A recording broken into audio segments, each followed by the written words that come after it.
आइए आप सभी का स्वागत है हमारी क्लास 9th की इंग्लिश की बुक मोमेंट के चैप्टर 1 में the lost child part 1। A child goes to a fair with his parents. He is happy and excited and wants the sweets and toys displayed there, but his parents don't buy them for him. Why then does he refuse when someone else offers them to him? एक बच्चा अपने माता पिता के साथ मेले में जाता है। वह खुश और उत्साहित है और मेले में प्रदर्शित मिठाइयाँ और खिलौने वह लेना चाहता है, पर उसके लिए उसके माता पिता उन चीज़ों को नहीं खरीदवाते। वह बच्चा तब क्यों मना कर देता है जब कोई और उसे उन चीज़ों को खरीद कर देने का प्रस्ताव रखता है। आइए पढ़ते हैं।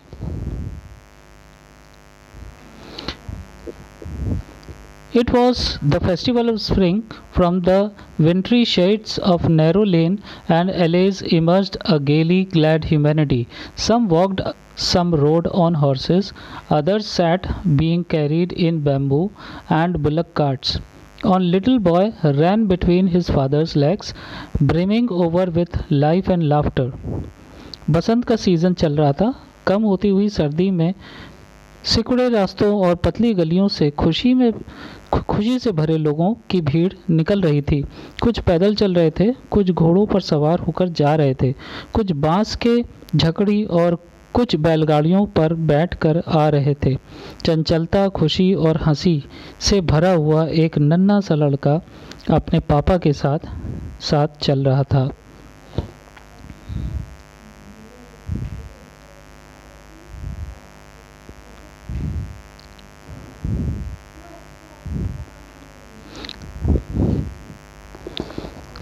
Come, child, come, called his parents as he laughed behind his, fascinated by the toys in the shops that lined the way. आओ बेटा आओ, उसके माता पिता ने पुकारा, क्योंकि वो बच्चा रास्ते में खिलौने की दुकान की लाइन देखकर सम्मोहित हो गया था और पीछे रह गया था। He hurried towards his parents, his feet obedient to their call, his eyes still lingering on the receding toys. As he came to where they had stopped to wait for him, he could not suppress the desire of his heart, even though he well knew the old, cold stare of refusal in their eyes. वो जल्दी से अपने माता पिता की तरफ भागा। उसके पाँव तो माता पिता के बुलावे का कहना मान रहे थे, पर उसकी आंखें अभी भी पीछे छूटते हुए उन खिलौनों पर ही टिकी हुई थी। जैसे ही वह वहां पहुंचा जहां उसके माता पिता उसका इंतज़ार कर रहे थे, वह दिल की इच्छा को और ज़्यादा दबा नहीं पाया। हालांकि वह अपने माता पिता की आंखों में वो पुरानी ठंडी वो इनकार भरी नज़रों को बहुत अच्छी तरह से जानता था। I want that toy, he pleaded. His father looked at him, red-eyed in his familiar tyrant's way. His mother, melted by the free spirit of the day, was tender and giving him her finger to hold, said, "Look, child, what is before you?" It was a flowering mustard field, pale like melting gold, as it swept across miles and miles of even land. वह धीमे से बोला, मुझे वो खिलौने चाहिए। उसने request की। उसके पापा ने उसे गुस्से से भरी हुई लाल आंखों से चिर परिचित पुराने अंदाज से देखा। उसकी माँ ने, जो उस वातावरण से खुश थी, ने बहुत प्यार से उसे उंगली थमाई और बोली, देखो बेटा, तुम्हारे सामने क्या है। वहाँ खिली हुई सरसों का खेत था। पिघले हुए सोने की तरह पीली सरसों एक समतल जमीन पर मीलों दूर तक फैली हुई थी। A group of dragonflies were bustling about on their gaudy purple wings, intercepting the flight of a lone black bee or butterfly in search of sweetness from the flowers.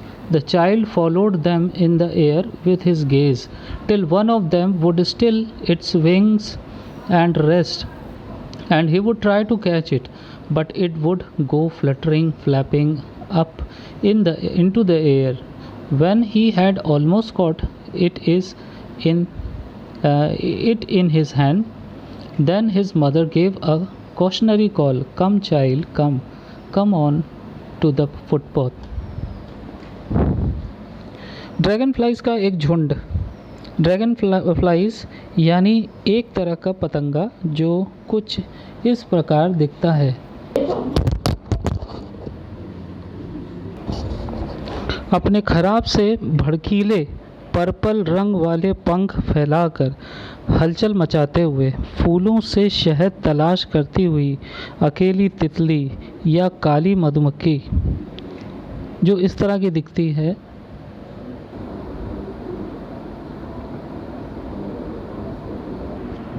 बाधा डाल रहा था। बच्चा अपनी नज़र से हवा में उसका तब तक पीछा करता था जब तक वो पंख रोककर आराम करने के लिए बैठ नहीं जाते, और फिर वह उनको पकड़ने की कोशिश करता था। पर जब वह उनको अपने हाथों से पकड़ने ही वाला होता था, वो अपने पंख फड़फड़ाकर उड़ जाते थे। तभी उसको उसकी माँ ने उसे चेतावनी देते हुए आवाज़ दी, "आओ बेटा आओ, पगडंडी पर आ जाओ।" He ran towards his parents gaily and walked abreast of them for a while, being, however, soon left behind, attracted by the little insects and worms along the footpath that were teeming out from their hiding places to enjoy the sunshine. "Come, child, come," his parents called from the shade of a grove where they had seated themselves on the edge of a well. He ran towards them. वह खुशी से अपने माता पिता के पास भागा और थोड़ी देर के लिए उनके साथ साथ चलने लगा, पर धूप में अपने छिपने की जगह से बाहर निकल आए कीड़े मकोड़ों से वो आकर्षित होकर फिर पीछे छूट गया। "आओ बेटा आओ," उसके माता पिता ने उसे एक बगीचे के पेड़ों की छाँव से आवाज़ दी जहाँ वो एक कुएं की मुंडेर पर बैठे थे। वो बच्चा उनकी ओर भागा।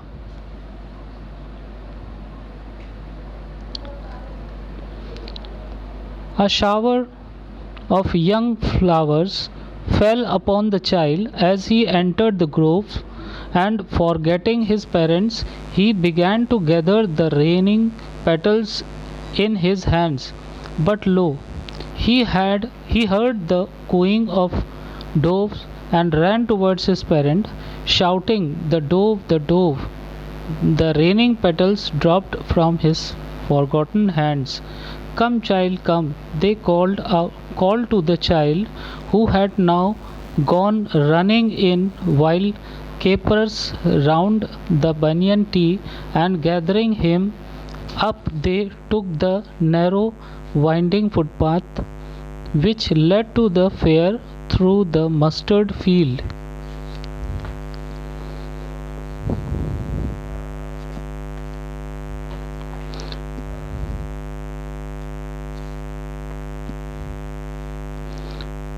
जैसे ही वह वहां पहुंचा, फूलों की एक बौछार उस पर आ गिरी और वह अपने माता पिता को भूलकर गिरती हुई पंखुड़ियों को हाथों में इकट्ठा करने लगा। पर यह क्या? उसने कबूतर की आवाज़ सुनी और कबूतर कबूतर चिल्लाता हुआ अपने माता पिता के पास भागा। वह अपने हाथों को भूल गया और पंखुड़ियाँ उसके हाथों से गिर गईं।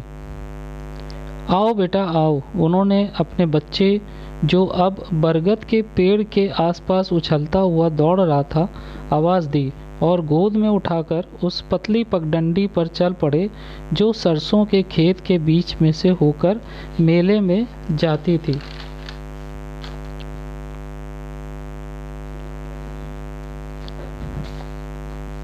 As they neared the village, the child could see many other footpaths full of throngs converging to the whirlpool of the fair, and felt at once repelled and fascinated by the confusion of the world he was entering.